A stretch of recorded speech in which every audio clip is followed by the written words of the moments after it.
함께 기도하겠습니다.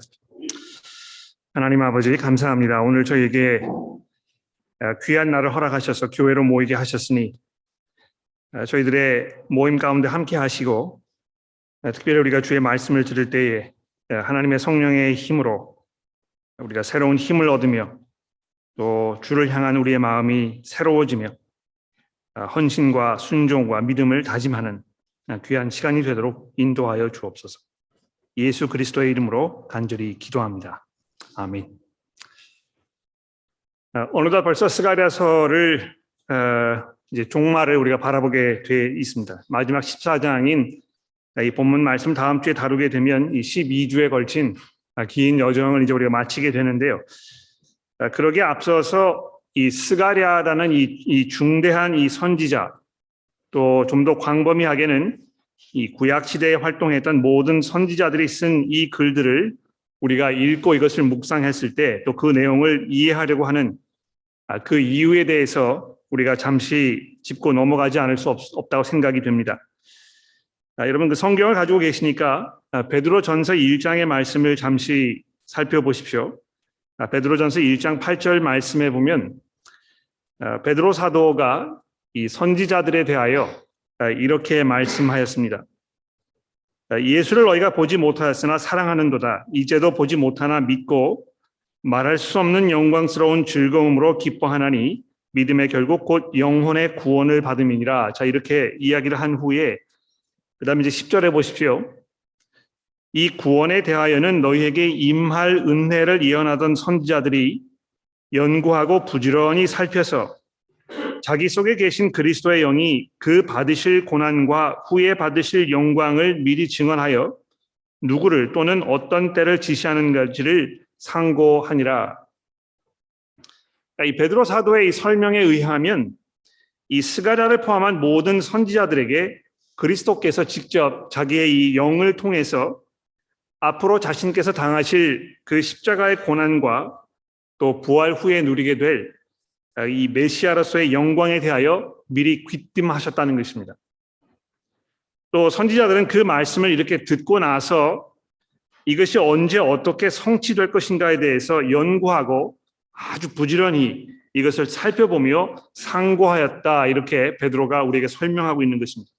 그러므로 우리가 이제 이 구약 말씀을 읽을 때, 특히 선지서의 이 말씀들을 읽을 때에 이 말씀이 이 그리스도의 십자가의 고난과 그 후에 부활하셔서 그리스도께서 온 세상의 주인이요 또 이 심판관으로서 누리실 그 영광과 권세에 대하여 어떤 사실들을 우리에게 증거하고 있는지를 우리가 집중하면서 이 말씀을 읽어야 할 것입니다.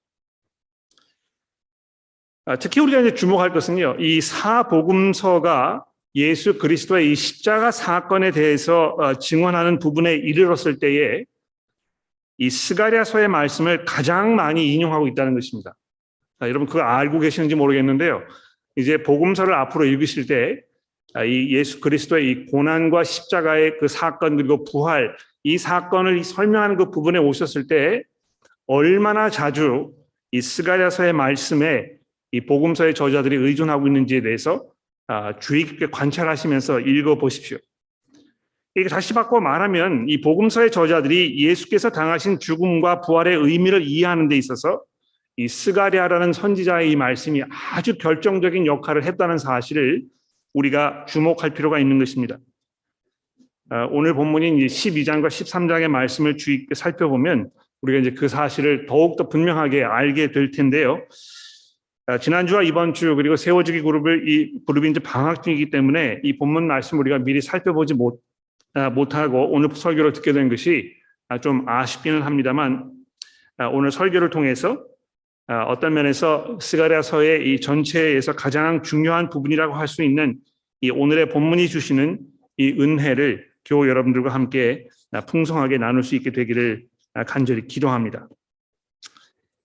자, 그러면 이 12장 1절이 다음과 같이 시작되어 있는 사실에 주목해 보십시오. 이스라엘에 관한 여호와의 경고의 말씀이라 이렇게 시작이 되고 있습니다.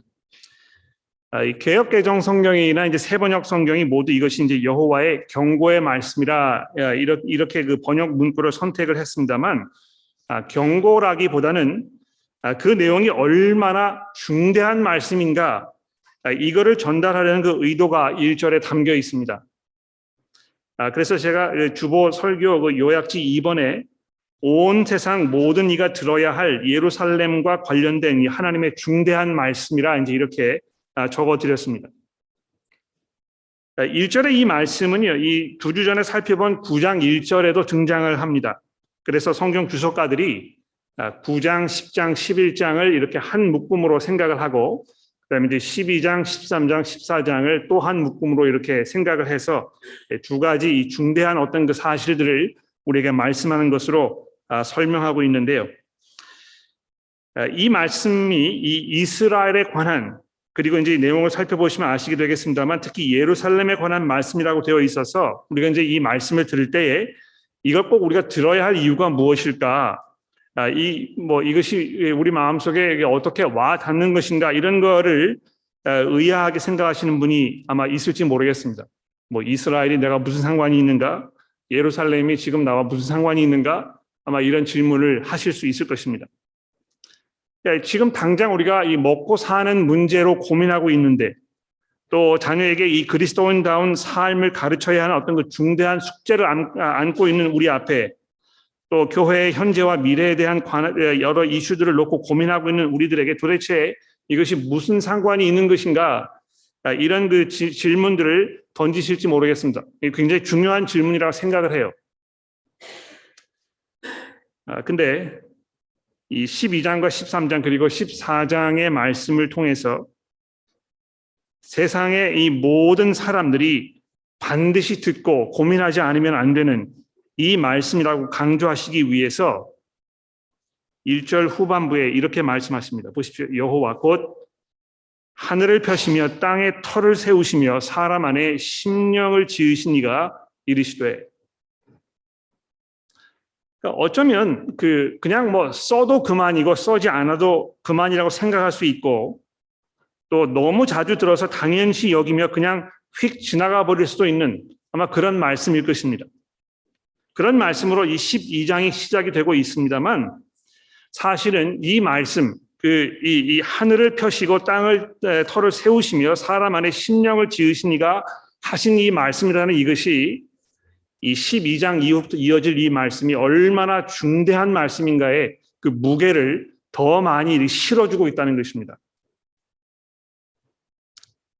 이 말씀은 천지를 지으신, 모든 인간들에게 숨결을 불어넣으신 그 하나님께서 하신 말씀이기 때문에 이 세상에 존재하고 있는 그 사람이면 누구나 예외 없이 마음을 가다듬고 정신을 집중하여 주목할 것을 지금 요구하고 있는 것입니다.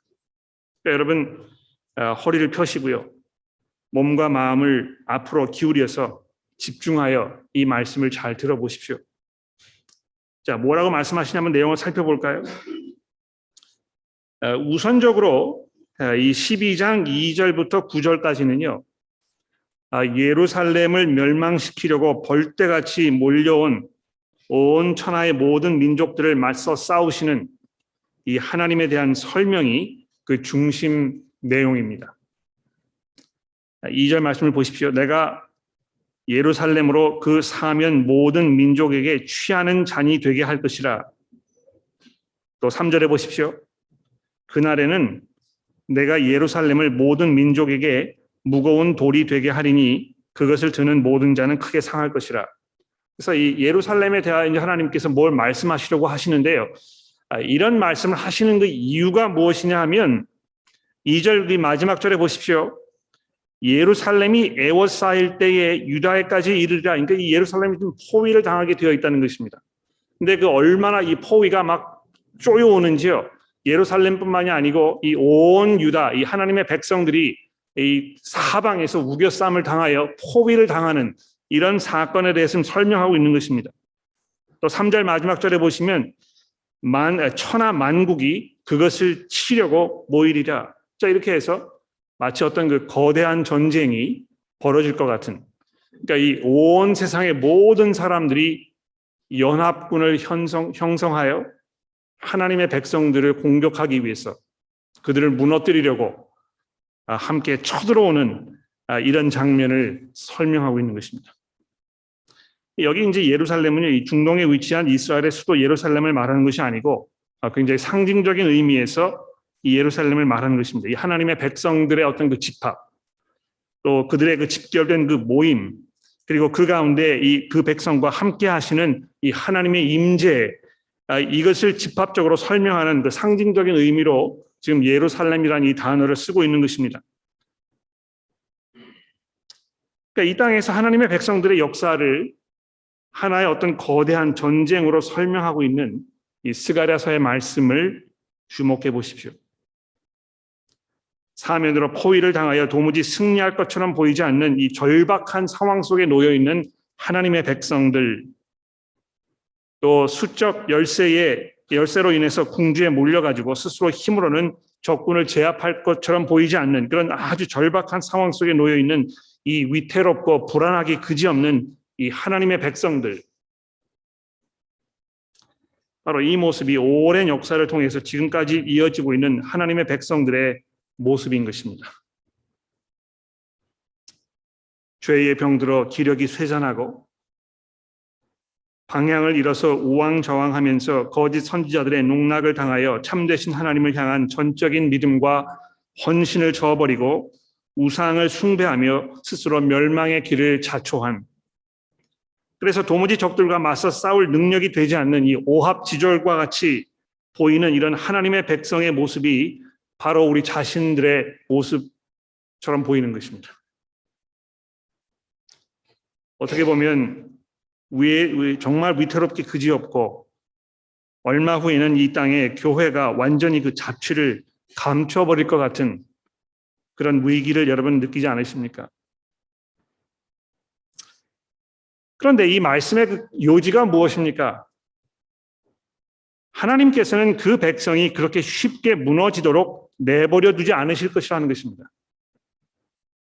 2절 말씀에 내가 예루살렘으로 그 사면 모든 민족에게 취하게 하는 잔이 되게 할 것이라, 또 3절에 내가 예루살렘을 모든 민족에게 무거운 돌이 되게 할 것이니 그것을 드는 모든 자는 크게 상할 것이라, 이렇게 하셨습니다.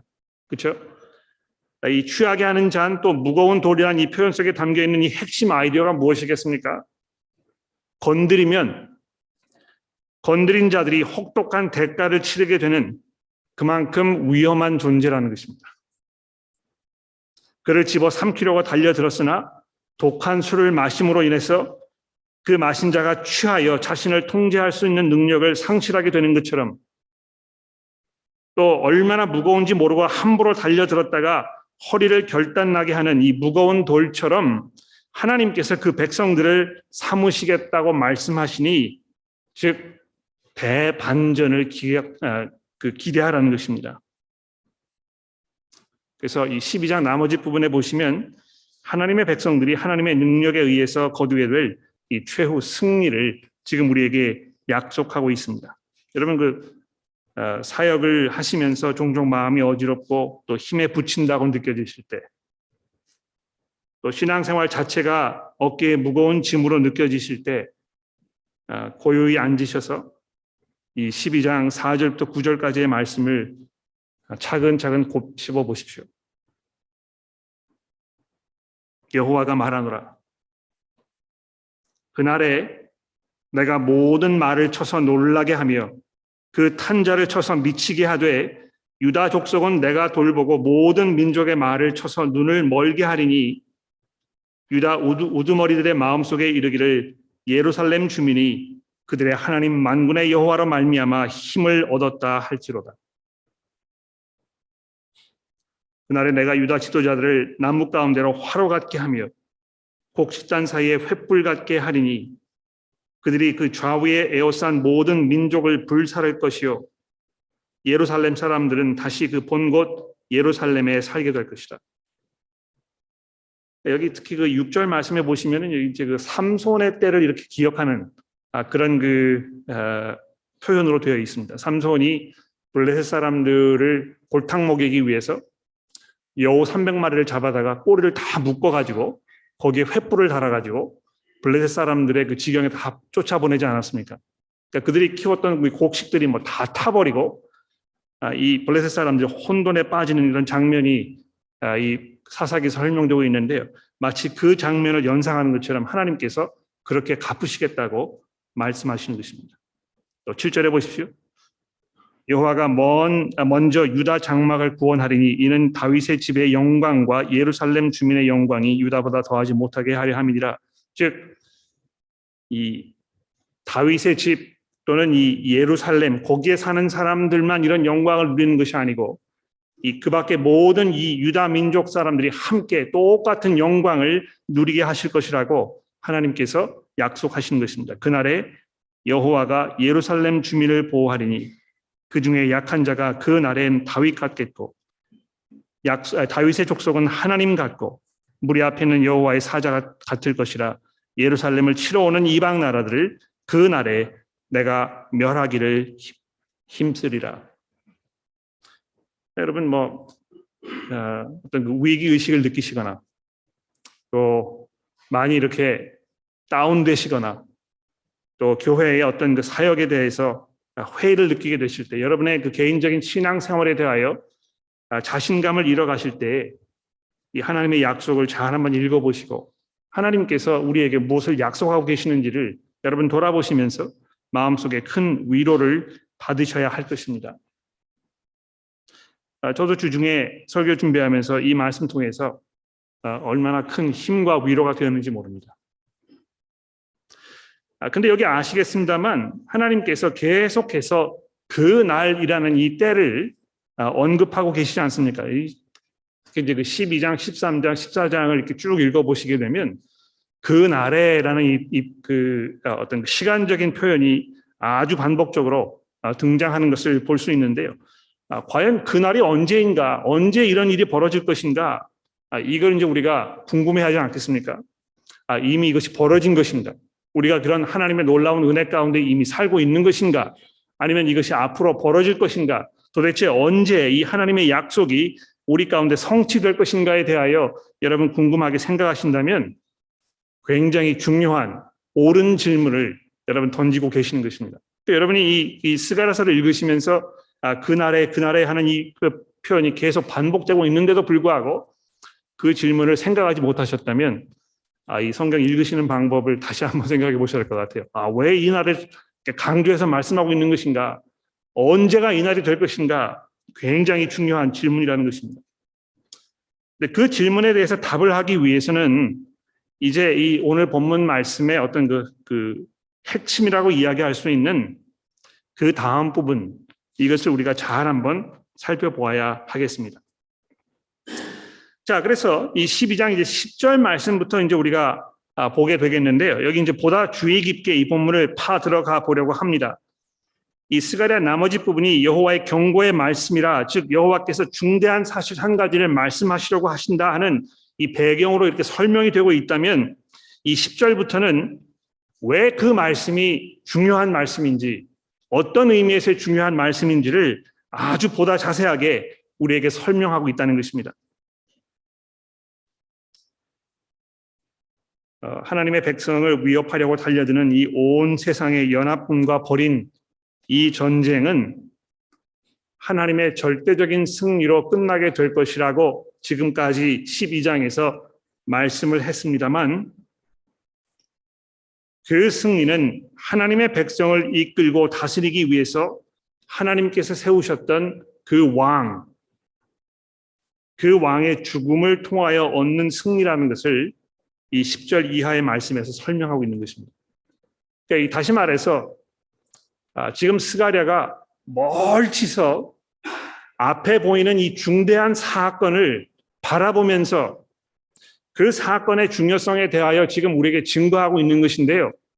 어떤 면에서는 여러분과 제가 이 십자가 사건 이후에 살고 있기 때문에 지금 이 스가랴가 뭘 이야기하려고 하는 것인지에 대해서 아주 분명하게 결론을 지을 수가 있습니다. 이것이 십자가 사건을 이야기하는 것이구나, 우리가 이해할 수 있습니다만, 스가랴가 이 말씀을 지금 우리 기록하고 있었을 때는 그 사건을 멀리서만 바라보면서 무엇이 보이는 것 같은데 아주 중요한 사건이 벌어지고 있는 것 같은데 하나님께서 세워놓으신 중대한 왕이 지금 이 쓰러뜨림을 당하는 이런 장면이 소개되고 있는데 이것이 구체적으로 어떻게 다 맞아떨어지는지에 대해서 스가랴가 분명하게 이해하지 못했다는 것입니다.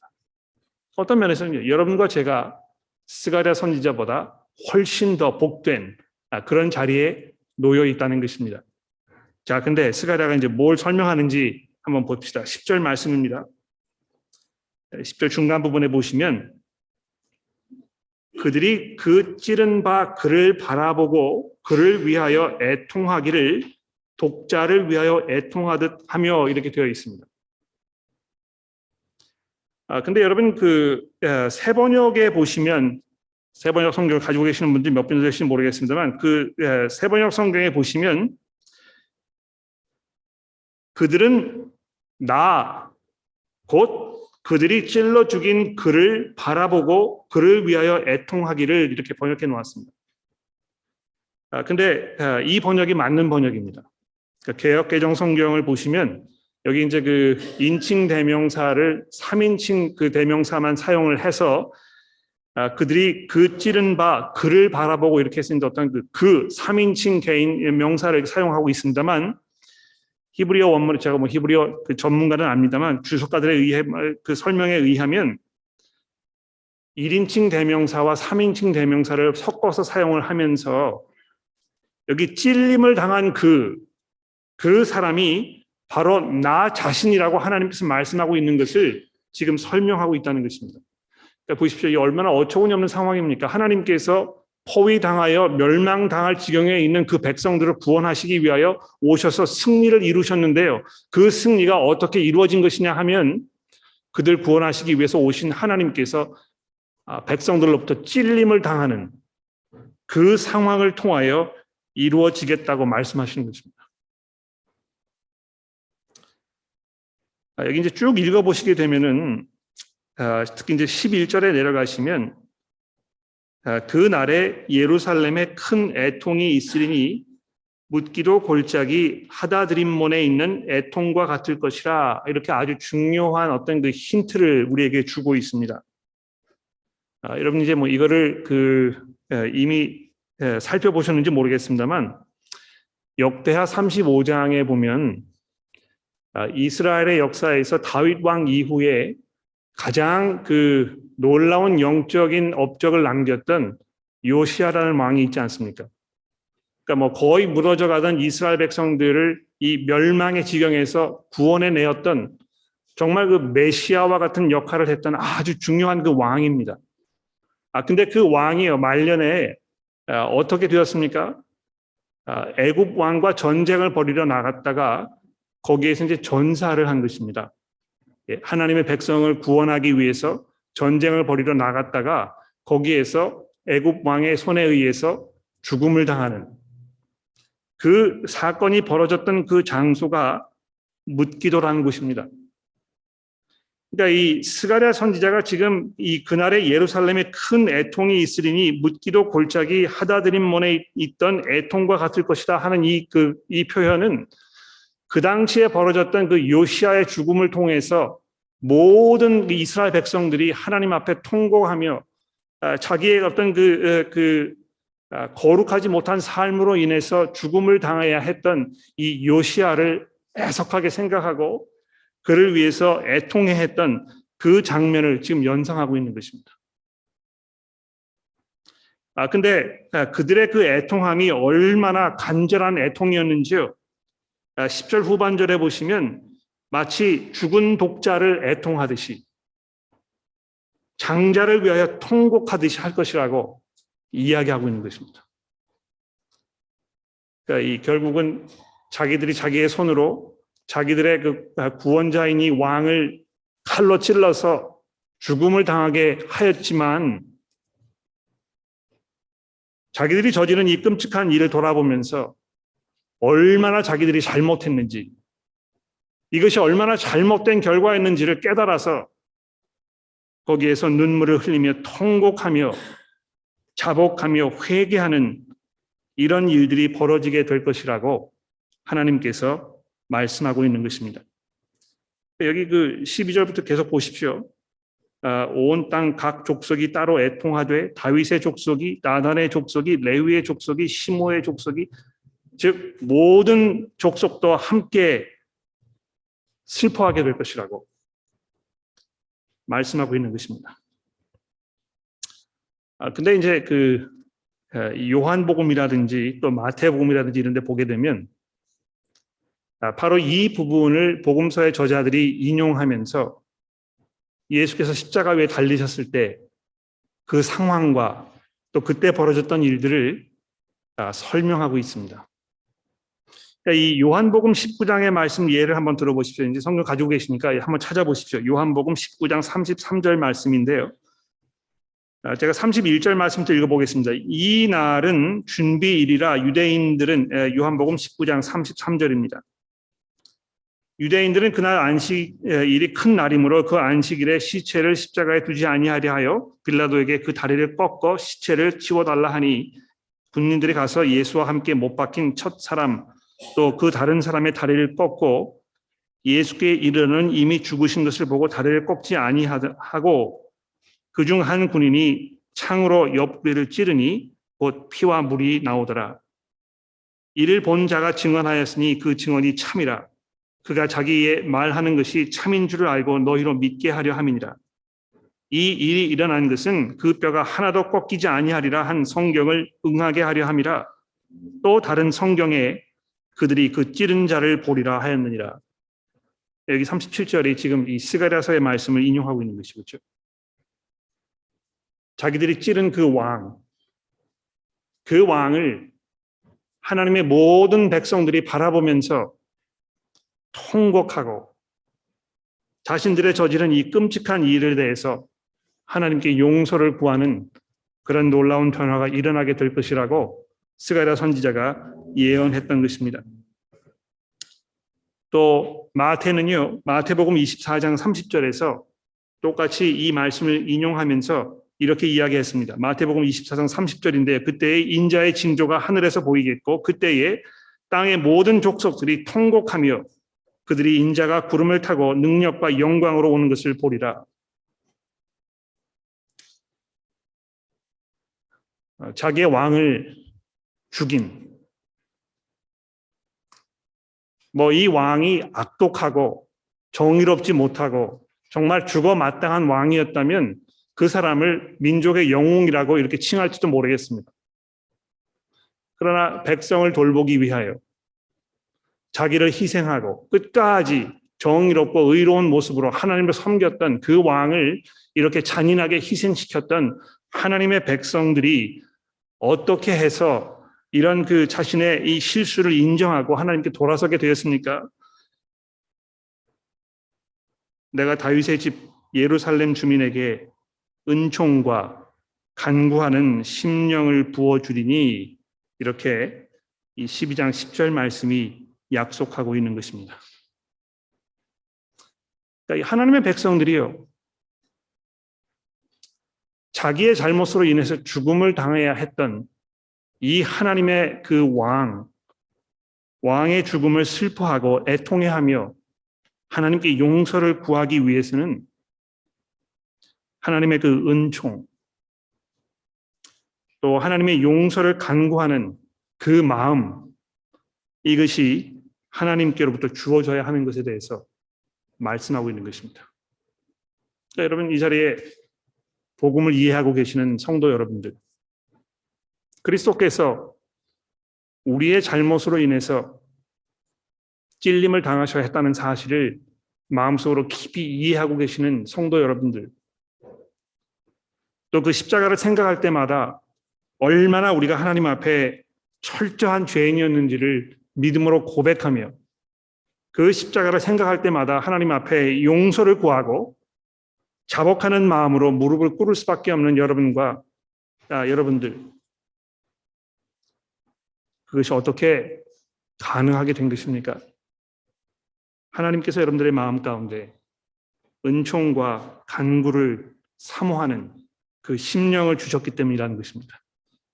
그러니까 하나님께서 이 복음의 은혜를 통하여 여러분과 저로 하여금 십자가의 그 은혜를 깨닫게 하시고 하나님의 은혜 가운데 들어가게 하시며 그 안에서 온전하게 하나님의 풍성한 은혜를 누리게 하시는 이 놀라운 계획을 이미 스가랴 선지자를 통해서 아주 오래전에 예견하시고 약속해 주셨다는 것입니다.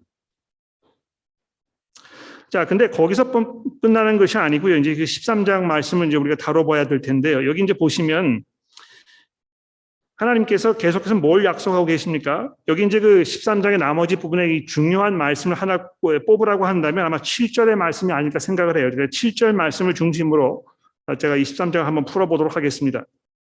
만군의 여호와가 말하노라 칼아 깨어서 내 목자 내 짝된 자를 치라. 목자를 치면 양이 흩어지려니와 작은 자들 위에 내가 내 손을 들이우리라. 자, 여기 보시면 하나님께서 그 왕을 죽이시는 이 장면, 이것을 이번에는 이 목자를 치는 장면으로 이렇게 다시 설명하고 계시는 것입니다. 즉 하나님께서 이 은혜를 베푸시면서 하나님의 백성을 거듭나게 하시기 위하여는 목자로 세움을 받았던 이 사람이 거꾸러뜨림을 당하는 그 사건이 있어야 한다는 것입니다. 예수께서 그 십자가 위에 달려 돌아가시기 이전에 제자들을 불러 모아놓으시고 이 그 6월절 만찬을 드시면서 스가랴서의 말씀을 인용하여 오늘 밤에 너희들이 다 흩어질 것이다. 그렇게 말씀하지 않으셨습니까? 근데 이 십자가 사건이 하나님의 백성들로 하여금 거듭나고 회개하여 하나님께 돌아오는, 그래서 거기에서 연합하게 하는 아주 중대한 역할을 하고 있습니다만 동시에 이것이 사람들을 흩어버리는, 또 거기에서 옥석을 가려내는 그 작업을 하도록 하는 어떤 그 발판이 된다는 것입니다.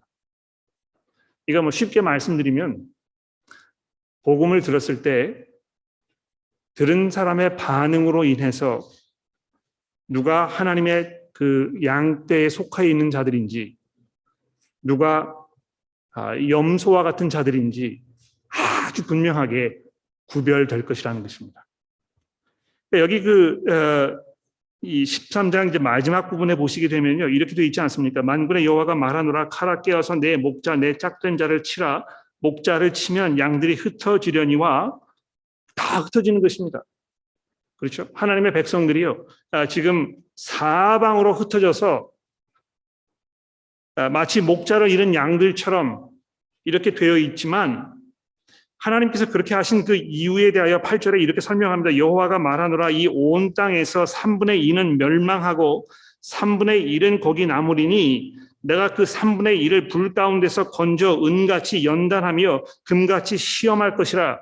그들이 내 이름을 부르리니 내가 들을 것이며 나는 말하기를 이는 내 백성이라 할 것이요 그들은 말하기를 여호와는 내 하나님이시라 하리라. 이 놀랍지 않습니까? 하나님께서 백성들 다 흩어버리셨는데요, 그 중에서 모든 사람들이 다 하나님께로 돌아오는 것이 아니고요, 3분의 1 정도만 구원받는다는 것입니다. 정확히 뭐 계산해가지고 뭐 10명 중에 뭐 3명 뭐 이렇게만 된다는 어떤 그 수학적 계산을 말하는 것이 아니고, 모든 사람들이 구원받는 것이 아니고 이 목자의 침을 통해서 그 중에 아주 극소수의 사람들이 구원받게 될 것이라는 것입니다. 여러분, 교회가 어떤 면에서는요, 아주 작게 보일 수밖에 없습니다. 모든 사람들이 다 그 들은 복음에 긍정적으로, 믿음으로, 회개로 반응하지 않을 것입니다. 오히려 복음을 들었을 때 그것이 다 흩어져 버리는, 사람들이 거기로부터 등을 돌리고 멀어져 버리는, 더더욱 이 목자를 향하여 원성을 높이며 그 반대의 기치를 올리는 그런 결과를 가져오게 될 것입니다. 그러나 그 중에서 그 사건을 바라보면서 하나님께서 불로 연단하듯이 깨끗하게 씻어내셔서 하나님의 백성으로 삼으실 이 자들이 나타나게 될 것이라고 말씀하고 있는 것입니다. 그러니까 여러분, 우리가 이제 이 말씀을 들을 때에 내가 지금 복음에 어떻게 반응하고 있는가? 이거를 잘 한번 생각해 봐야 되겠죠. 특히 그 13장 앞절 부분에 보시면 아주 중대한 말씀이 있어요. 여기 이제 그 13절 1절에 보십시오. 그날에 죄와 더러움을 씻는 셈이 다윗의 족속과 예루살렘 주민을 위하여 열리리라. 하나님께서 이제 새로운 시대를 가져오시겠다고 말씀하고 계시는데요. 그때가 되게 되면 어떤 일이 벌어질 것입니까? 2절에 보십시오. 만군의 여호와가 말하노라. 그날에 내가 우상의 이름을 이 땅에서 끊어져 기억도 되지 못하게 할 것이며 거짓 선지자와 더러운 귀신들을 이 땅에서 떠나가게 할 것이라. 사람이 아직도 예언할 것 같으면 그 낳은 부모가 그에게 이르기를 내가 여호와의 이름을 빙자하여 거짓말을 하니 살지 못하리라 하고 낳은 부모가 그가 예언할 때 칼로 그를 찌를 것이니라. 그날에 선지자들이 예언할 때에 그 환상을 각기 부러워할 것이며 사람을 속이려고 털옷도 입지 아니할 것이며 말하기를 나는 선지자가 아니요 나는 농부라 내가 어려서부터 사람의 종이 되었다 할 것이요 어떤 사람이 그에게 묻기를 내 두 팔 사이는 상처가 어찌 됨이냐 하면 대답하기를 이는 나의 친구의 집에서 받은 상처라 하리라. 하나님께서 마침내 하나님의 백성들을 거짓된 그 예배와 거짓된 가르침에 현혹되어 엉뚱한 길로 나아가는 그 절박한 상황에서 이제 구원해 내실 것에 대하여 말씀하고 있는 것입니다. 그러니까 교회가 굉장히 혼란스럽죠, 그렇죠? 우리가 지금 정말 하나님을 잘 섬기고 있는 것인가? 우리 마음속에 혹시 그 더러운 우상이 들어앉아서 하나님 이외에 다른 걸 우리가 섬기고 있는 것이 아닌가? 또 그렇게 하도록 부추기기 위해서 거짓 선지자들의 말에 우리가 귀를 기울이며 교회가 더더욱 혼란 속에 빠지면서 어디로 가야 할지에 대해서 우리가 이 방향 감각을 잃은 것이 아닌가 이런 생각하게 될 것입니다. 그러니까 교회에 이렇게 앉아 있으면은요, 정말 누가 여기에서 이 복음을 잘 이해하고 하나님께 올바른 헌신 가운데에서 참 믿음을 지키면서 살고 있는지에 대해서 이 판단하기가 굉장히 어렵습니다. 그렇죠? 그런데 하나님께서 그 날이 되게 되면 옥석을 골라내듯이 복음에 올바르게 반응하며 하나님 앞에 믿음과 회개와 순종으로 나아가는 그 사람들을 나타나게 하실 것이라고 약속하고 있는 것입니다. 사랑하는 성도 여러분들, 우리가 이 말씀을 마음속에 정말 깊이 담아두어야 하겠습니다. 여러분과 제가 해야 할 일은 그리스도의 십자가를 전하는 것입니다. 또 그 말씀으로 하여금 듣는 사람들이 자기가 어느 편에 서 있는지를 결정하도록 도와주어야 하는 것입니다. 내가 정말 칼을 빼들어서 우리를 구원하시기 위하여 이 땅에 오셨던 하나님의 메시아를 내가 찌르고 있는 것은 아닌가? 또는 내 손에 있는 막대기를 들어서 나의 목자로 보내주신 그 그리스도 그분을 대적하려 하며 그분을 내려치려고 하는 것은 아닌가? 또는 그분 앞에 내가 믿음으로 나아가며 그분의 고난과 그분의 그 고통과 또 그분의 부활을 우리가 슬퍼하고 또 기뻐하며 찬송하는, 그래서 그분께 온전히 나의 삶을 맡기려고 하는 그 믿음의 자리에 서 있는 것인가? 이것을 우리가 깊이 우리 스스로에게 물어봐야 할 것입니다. 그러니까 교회라는 것이요, 그냥 뭐 왔다 갔다 하고 이 모임 시간에 참여하고 그저 뭐 이렇게 성경을 좀 읽고 뭐 교회 헌금하고 또 교회 여러 가지 뭐 봉사를 이렇게 활동하고 이런 것으로 끝날 것이 아니라는 것이죠, 그렇죠? 우리가 해야 할 일은 무엇입니까? 내가 지금 이 그리스도라는 분을 향하여 내가 어떤 입장을 취하고 있는가? 그분께서 정말 나의 목자이시며 그분께서 정말 우리를 위하여 자기의 목숨을 내어놓으셨던 하나님의 이 왕이신가? 내가 그분에게 내 삶을 전적으로 넘겨드리며 그분을 위해서 살겠다고 다짐하고 있는가? 이것을 고백하는 것이 교회일 것입니다. 그 다른 모든 것도 중요하지 않습니다.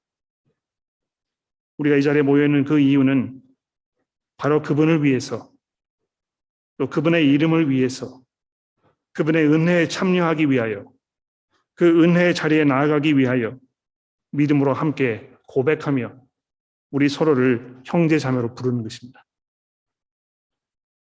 이 스가랴서를 이제 거의 마치게 되는 이 시점에서 우리 교회가 과연 무엇을 중요하게 여기며 우리에게 정말 결정적인 이 이슈가 무엇인지를 깊이 돌아보는 그런 우리 모두가 되기를 간절히 기도합니다. 기도하겠습니다.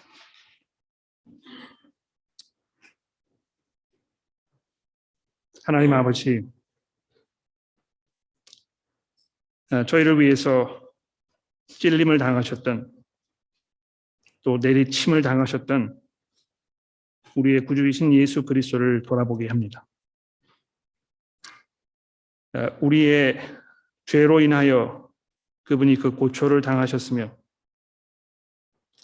우리의 더러움을 씻어내시기 위해서 그분께서 보혈을 흘리셨다는 이 성경의 증언대로 저희가 그분 앞에 겸손함과 믿음으로 나아가게 하시고 온전히 우리를 거듭나게 하신 하나님의 능력에 의지하여 우리의 대장 되신 예수 그리스도를 바라보게 하옵소서.